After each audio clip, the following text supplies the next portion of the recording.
Hi and good morning everyone, especially to your professor, Dr. Mario C. Pasion, and to the rest of the students of Edu 611, Current Trends and Issues in Philippine Education.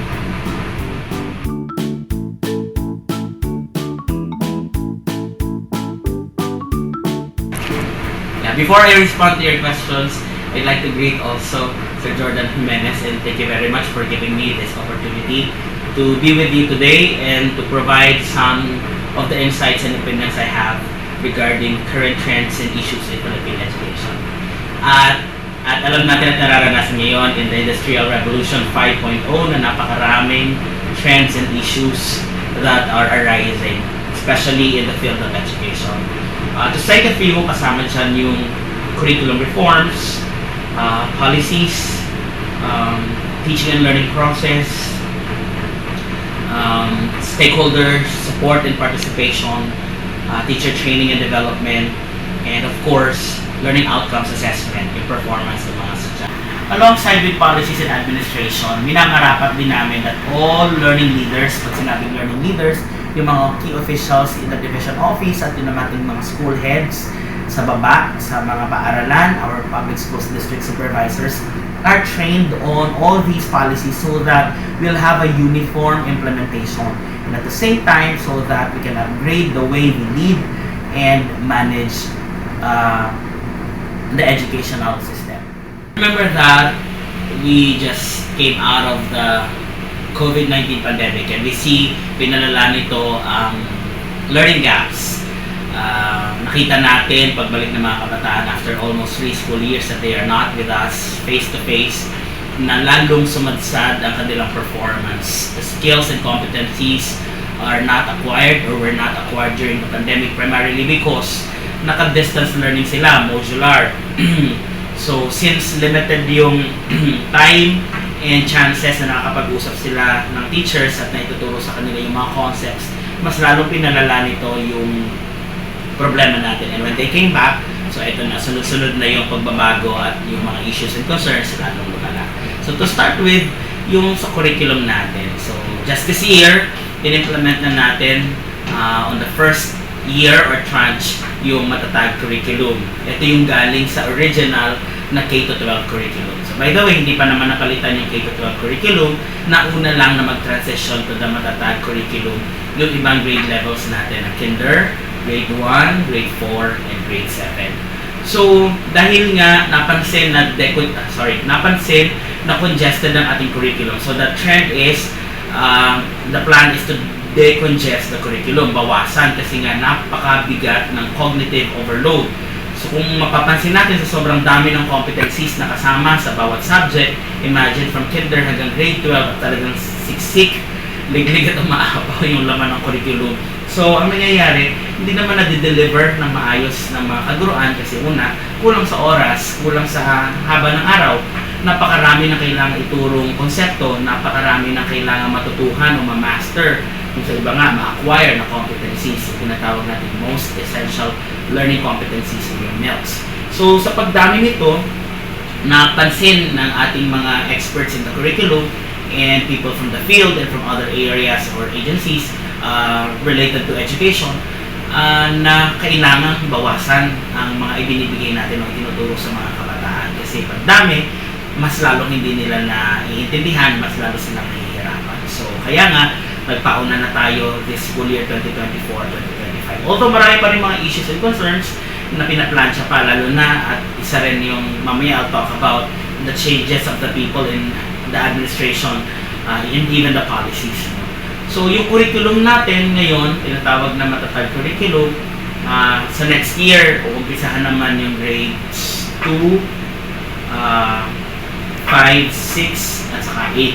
So, kasalukuyan na ang binubuo ng Department of Education, yung mga gagamitin na learning materials and other resources for teachers para masaayos ang paglalakad ng learning delivery.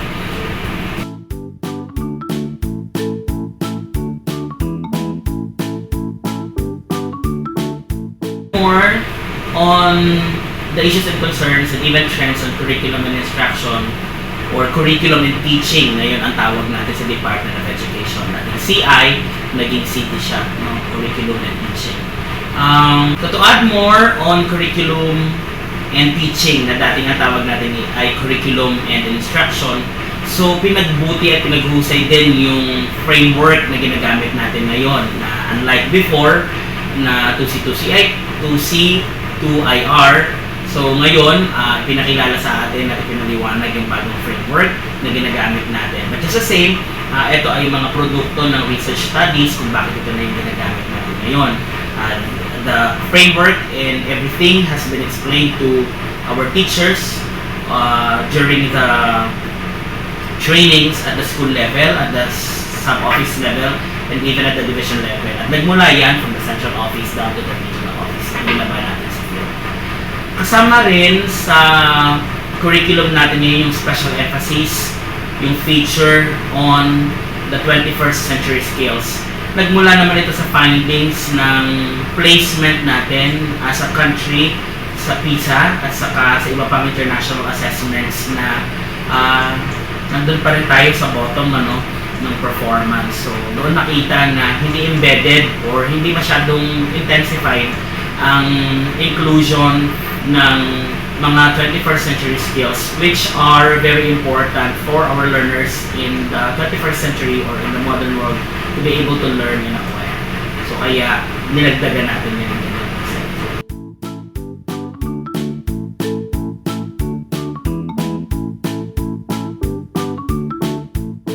On the issue naman ng policy and administration, so alam natin at just a month ago, nagpalit tayo ng Secretary of Education from then Vice President and Secretary Sara Duterte. We now have a new Secretary in the person of Senator Sani Angara. No? So, kinakikita nito ng transition kung ano yung iniwan. Ang good thing nito, akala ng marami, the fear is tatanggalin na yung matatag curriculum kasi may bago ng secretary at yun din ang parang inaasahan ng iba.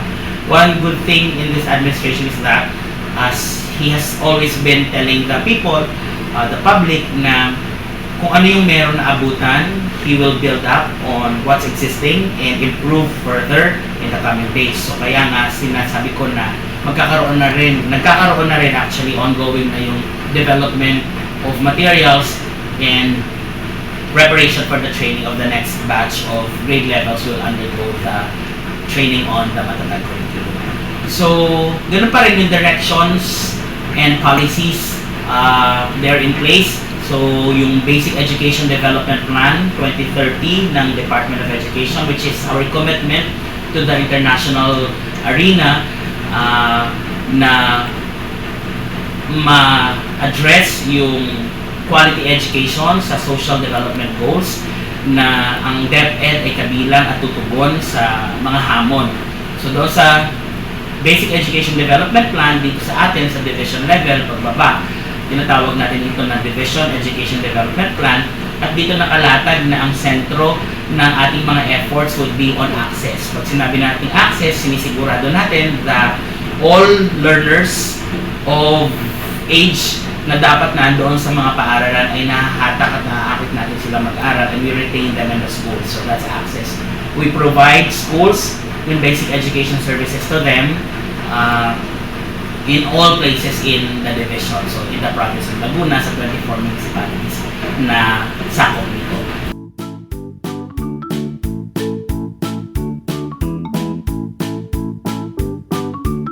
We're working on equity. So dati, parang one size fits all ang treatment. So whatever is given to regular learners, doon sa may mga situations of disadvantage, parang hindi sila na-consider na masyado. So yung equity natin ngayon, we are putting special emphasis on providing basic education and the necessary services for our SNED learners. Pag sinabi natin SNED, yung mga special needs education learners, yung may disabilities. So we cater to them, hinahanap natin sila and provide the necessary education for them. Kasama na rin natin dito yung out-of-school youth, out-of-school children, and out-of-school adults. Ito naman yun sa alternative learning system. Kung hindi nila kaya sa formal school, overage sila, maraming mga impediments for them to be able to go to formal schooling. So doon natin sila dinadala sa alternative learning system. Kasama rin sa equity yung ating paghahatid edukasyon sa mga IPED learners, yung mga indigenous peoples natin, yung iba't ibang cultural minorities and groups na kadalasan ay hindi nabibigyan ng pagkakataon at ng serbisyong pang-edukasyon.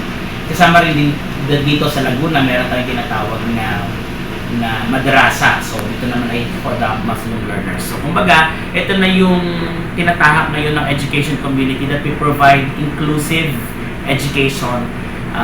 Kasama na rin yung essence ng gender in development na ipinapasok natin sa mga tinuturo natin at tinuulan sa mga kabataan. So, one is on access, two is on equity. Ang pinaka-sentro ng focus natin, ang pinaka-mabigat is on quality. Kasi alam natin, as I said kanina, sadsad o bagsak ang performance ng learning outcomes assessment.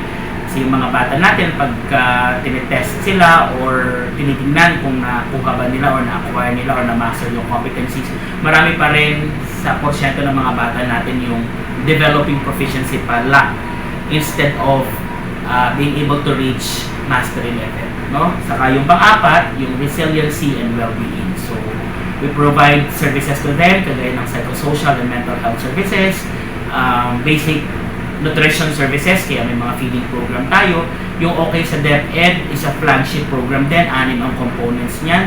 So, lahat ng yan ay ginagawa at ibinababa natin sa mga paaralan to address learning gaps and losses as well.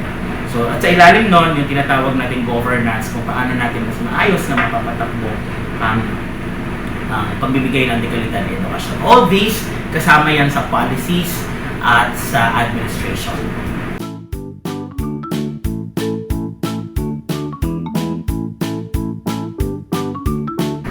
Doon naman sa teacher development, no? Kasama pa rin ito dun sa naunang iniwan ng administrasyon, ang tawag natin dito ay teacher upskilling and reskilling. And we know very well that our teachers, our human resources are our greatest assets among all.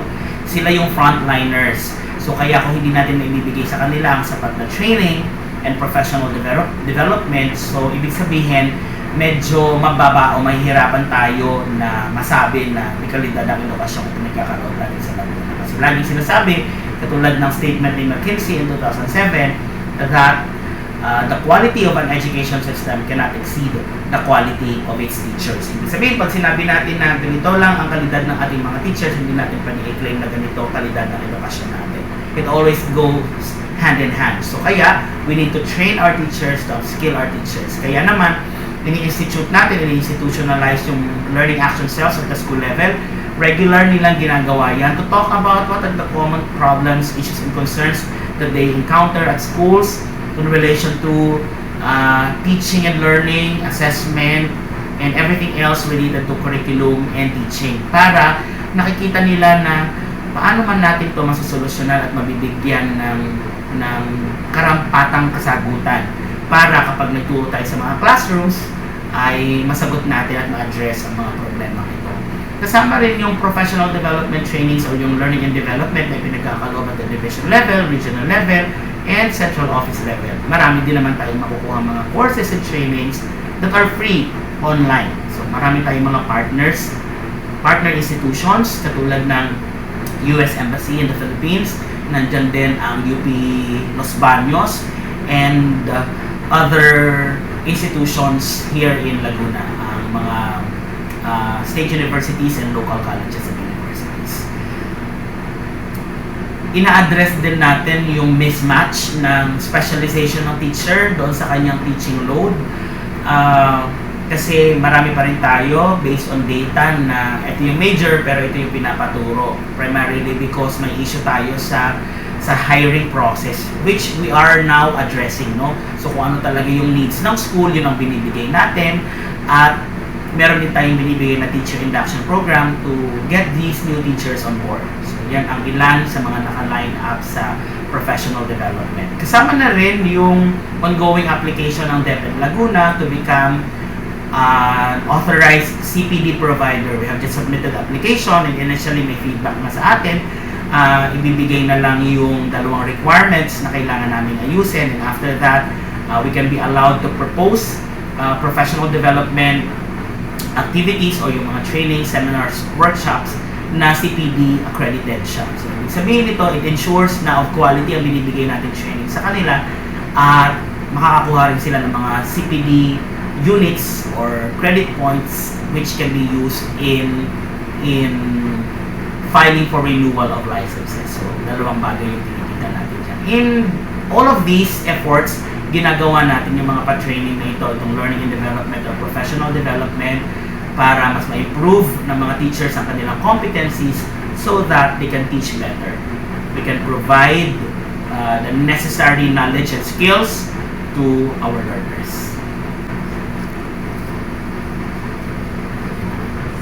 And challenge, isang malaking challenge din natin yung educational facilities and resources. No, ito talaga yung siguro sunod sa curriculum kasi yung curriculum sobrang hirap naman when it comes to implementation and getting the goal or the target na to improve learning outcomes. Pero hindi kasi natin mahihit yon kung ating facilities, resources ay hindi conducive to learning. And we know very well that here in DepEd Laguna with our 344 schools, napakarami niyan, marami ang mga paaralan na kulang ang mga classrooms, kulang ang mga upuan, teacher's tables, sira-sira ang mga bintana, pintuan, mainit sa loob ng klase, lalo na pag summertime. So, ang ginagawa natin with the limited budget that we have, pinipilit natin, inuunti-unti natin yan. Unfortunately, so pag pinaayos mo yung isang school, pagkatapos ng ilang panahon, di pa natatapos ng iba, sira na ulit. Kasama natin yung local government unit sa pagpapatupad ng mga programa and other measures. Meron tayong tinatawag na Special Education Fund kung saan dito kinukuha yung pondo ng mga paaralan natin na mula sa 1% real property tax ng mga mamamayan ng bawat bayan at saka ng probinsya. Although dahil sobrang kulang yun at sa lahat yung ginagamit, all aspects of education, yung NOOE naman natin, ang pwede lang ay 50,000, that's the maximum ng repair. That's minor repair kasi pag major repair, hindi na siya allowed sa budget ng school yung tinatawag natin NOOE kasi may iba pa yung mga pagkagamitan. Kaya medyo challenging ang situation na ito. Kaya kung mahanap din tayo ng mga external partners and stakeholders, kanina na-mention ko na yung LGU, meron din tayong mga ilang financial institutions, yung mga banks, no? I'm very happy to say na dito sa Santa Cruz, magkakaroon tayo ng parang inclusive learning resource center. Ito ay 8 classrooms na ipagagawa ng Security Bank at marami pang ibang mga tumutulong sa atin. Andyan din ang mga non-government organizations, other national government agencies, civil society organizations, private persons or individuals and groups na tumutulong sa atin. So, marami tayong mga malalayong schools, ang tawag natin sa kanila, mga last mile schools na nakakatanggap ng tulong mula sa kanila. Ilan sa kanila yung Rotary Club, Lions Club, Knights of Rizal, and so many more na talagang nagbibigay ng tulong para sa atin to at least hindi man totally ma-address yung education issues and concerns. Ang iba doon ay matugunan or yung impact ma-mitigate or mabawasan para kahit papano ay magkaloob pa rin tayo ng quality education.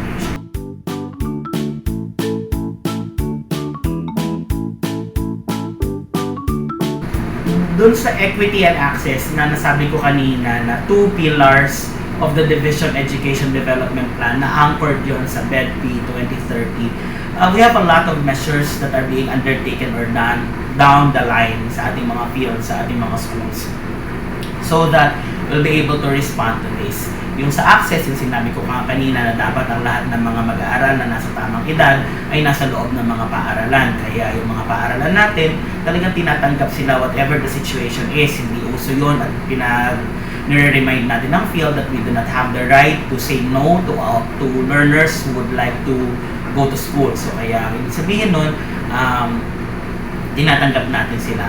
Lalong higit hinahanap natin yung mga mag-aaral na ayaw nang bumalik sa paaralan, yung mga nagda-drop along within the school year, yung mga hindi na bumabalik sa next school year, at marami pang ibang mga situations.